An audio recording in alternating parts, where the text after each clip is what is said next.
Hello, my name is Marvelous and I'm here to talk to you about the advantages of investing in real estate over the stock market. Today, I'll be giving you 3 major reasons why you should invest in real estate instead of the stock market. So the first reason is real estate is a tangible asset and it has intrinsic value. Real estate is something that you can see, something that you have, something that you can hold. The second reason is the potential for a steady cash flow. While you have your landed property or while you have your house, as a property, something that you have invested in, you have, a monthly income or yearly income that you can call yours.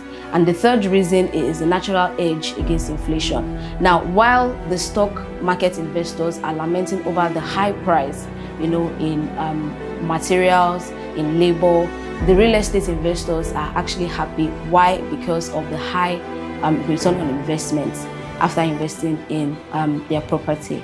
And here at iStone, we are here to guide you on your investment journey. Please contact our sales team for more information.